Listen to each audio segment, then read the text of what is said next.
Hey guys, I am back with another video, and today I'm going to be doing a foundation review, and that foundation is E.L.F's Flawless Satin Foundation. If you are thinking about purchasing this product, watch to find out what you need to know before you buy.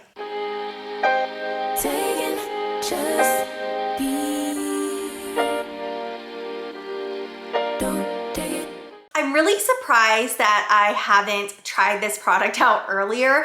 I love E.L.F products, and one of my go-to foundations is the E.L.F CC cream. So I'm finally getting around to try out this foundation.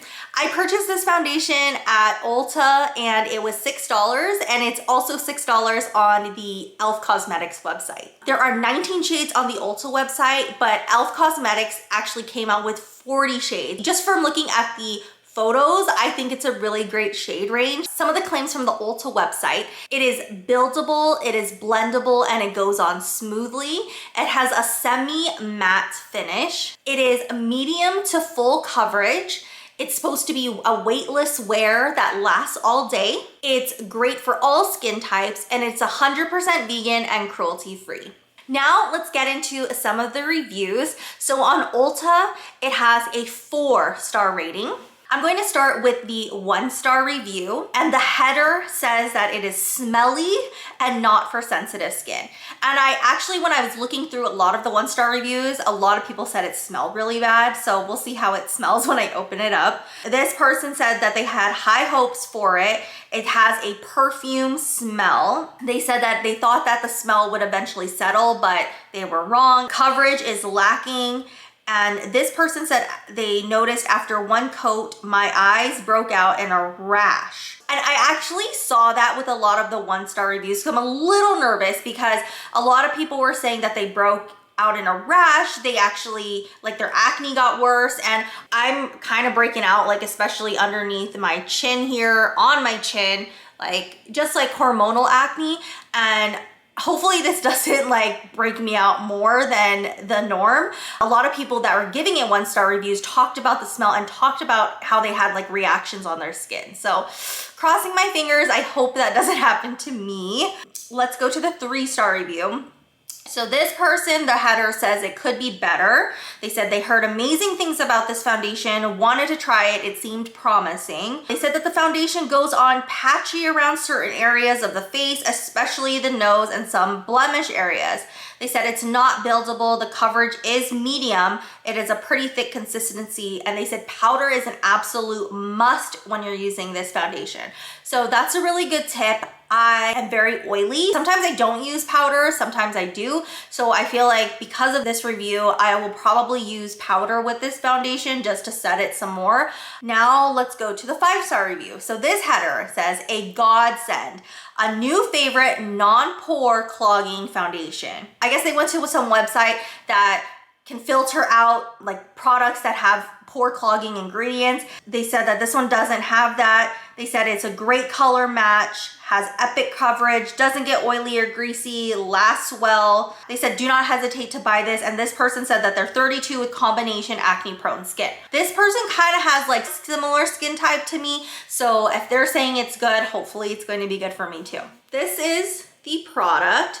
I like it. It's very simple. All of it is plastic. When you pop off the cap, it does have a pump. I do like foundations with a pump. I think it makes it really easy.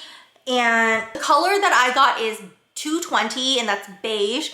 And it is a light with cool pink undertones. This product actually has 0.68 floral ounces, which is less than most regular foundations. I feel like most foundations have 1 floral ounce, but it is very, very affordable. So I think that's okay. But yeah, it does have less than like a normal foundation does. How I'm going to do this review is I'm going to do the right side of my face with a sponge, and I'm going to do the left side of my face with a brush. I've already moisturized my face, but I am going to use a primer. I just feel like because of that review with like needing powder for this foundation, I feel like I will probably need a primer as well just to help it. And it's a semi-matte finish, so it's not gonna be like super matte, so I feel like I'll get more oily. So I'm going to just use my Milk Hydro Grip primer on my face. As I let that sit for a little bit, I'm actually going to swatch it on my hand and let's see what the smell is like. Okay, I think I might have got too light a color, because most of the time when I swatch on my hand, the foundation is darker, which is fine for me because I feel like the color of my face is much darker than my hand. But this is, I don't know. It seems pretty light on my hand. It definitely has like a perfume smell. So the smell is like, I don't know if you guys have used like or heard of that Renew lotion. Like the Renew lotion has a very like strong kind of perfumey smell. And I feel like it's kind of similar. It's not as strong as that, but it's kind of similar. You don't really like a lot of like smells, this might be pretty strong for you, but it doesn't really bother me. And I just want to show you, like, it kind of like just blended into my skin. Like I just rubbed it with my finger and it looks pretty good on my skin. Like when I looked back just now. Let's get started. I will start with the right side of my face with the sponge.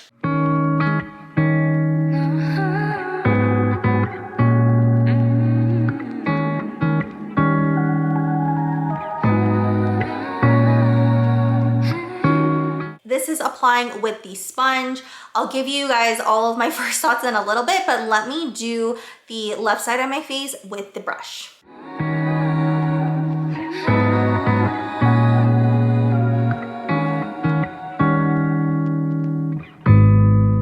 I think about you all the time, babe, 24/7.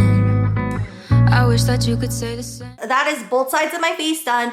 Left side with the brush, right side with the sponge. I feel like coming out of the bottle, it is a thicker consistency foundation. I feel like when you use a sponge to apply it, it definitely thins out, and I didn't feel like really the thickness of the foundation when I applied it with the sponge.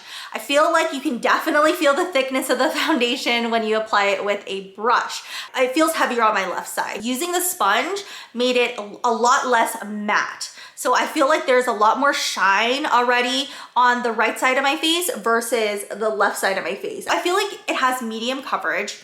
I feel like if you use a brush, it looks much more medium to full versus using a sponge. You can probably build the sponge side some more because it's not as heavy, but I feel like if you put more on the brush side, it would feel very heavy and very cakey. The smell is definitely still there. It's not as strong as like when I actually like put my face to it or anything, but I can still smell it. I'm just getting like whiffs of the foundation when I move my head. I'm going to put on my concealer now and see how well it blends with the foundation. It should blend pretty well since I do use the E.L.F concealer. So let me try that.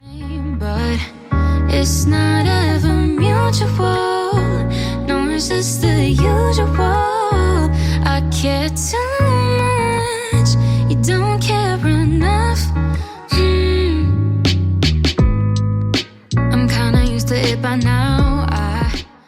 I think it blended fine, but what I do notice is that I feel like the concealer shows up a lot more on the brush side. Like you can tell like there's more concealer, like it seems like there's more concealer on this left side of my under eye versus the right side. Now, and I don't know if that's because like it's thicker on this side and like just adding more makeup makes it a little bit more cakey, or yeah, so I don't really know, but I just know that the concealer is much more apparent on the brush side of my face. I definitely feel like this side just looks more natural. This one's a little bit getting to like the cakey side, but we'll see how it ends up being. So I'm going to put on the rest of my makeup. Not gonna wear too much makeup today, just gonna do like blush and contour, probably not much to my eyes or anything. I will go do the rest of my makeup and I will be right back. All of the rest of my makeup is on. I just want to put like extra powder on like certain areas, especially the areas that I get really oily. I'm just using the L'Oreal Infallible. This could be a foundation on its own, but I'm just gonna like kind of tap it in certain areas, just kind of underneath the blush and contour, a little bit here on my cheek.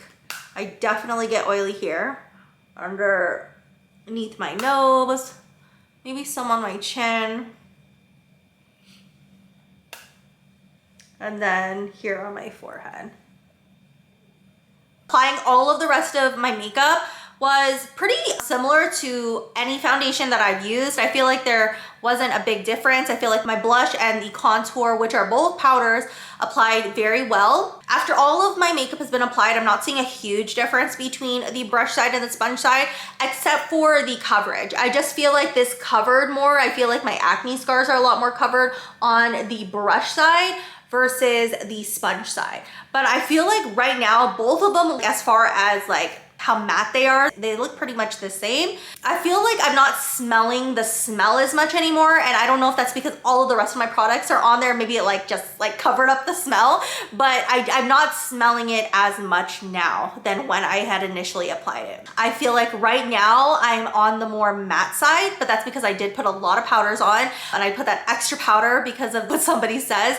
So I am definitely on more of the matte side right now, but I still feel like it's not super matte where it's drying. I feel like it's still pretty, like, it's nice. Overall, I think it's a really great foundation so far. I think it looks really pretty. I feel like the color looks okay on me. I think I am going to do a 4-hour check-in with you guys just to show you what it's looking like with some wear, and then I'll do an end of the day check-in. So I will see you guys in 4 hours. Okay guys, so I actually got so busy during my day, I didn't have time to do a 4-hour check-in. So this is actually 8 hours since I initially applied E.L.F's Flawless Satin Foundation. Here's what my skin is looking like. Don't expect return. I willingly allow myself to give what I deserve. It's true. As far as lasting really long, I'm very oily, but I feel like I'm not more oilier than if I was using like my other foundations. I just tend to always get really oily, and this is kind of where my skin ends up normally after 8 hours of wear time and for not touching up. As far as the smell, I feel like the smell is totally gone. Like I haven't smelt it at all. It was really dying down when I had come back on camera after putting on all of the rest of my makeup. And then probably like 15 minutes after that, I don't think I smelt it at all. I will say on the brush side, I do notice more patches, and like the patches I would say is like right here, like where the concealer was put on. On the brush side, it kind of just got patchy where I applied the concealer. And the thing is when I applied the concealer, I used a sponge to apply it to both sides. I feel like the sponge just helped blend everything together a little bit more, not just the foundation, but also any products that I used on top of it. Color-wise, I think the color actually is pretty good. It doesn't seem super light to me. Like I feel like it's still kind of meshed with my regular skin. The coverage I would say is still a medium, like I had mentioned before. And I think that's fine because I feel like medium coverage, you can always build it up to be more, especially I think if you're using a sponge. If I could give this a rating out of 5, I would probably rate this a 4 out of 10. I think it's a pretty good foundation. I think for how affordable it is only $6, and that it has medium coverage. I feel like, yes, it didn't make me super mad. I still got oily off of it, but I still feel like it lasted enough throughout the day. I didn't feel like there was a lot of patchiness. I think the color range is really good. I think this is a good foundation. I think because it's so affordable, it's definitely a foundation worth trying out, and see if it works for your skin. Thank you guys so much for watching my review on E.L.F's Flawless Satin Foundation. If you want to follow me on all of my other social media, I'm at Jenn Life on Facebook and on Instagram. If there's anything that you guys want me to review, let me know in the comments below. If you're searching for a certain product that I may have reviewed, check out my playlist. I do separate them by the brand, so you can just click on the brand and then it'll show you every product that I have reviewed from that brand. So thank you guys so much again, and I will see you next week. Bye.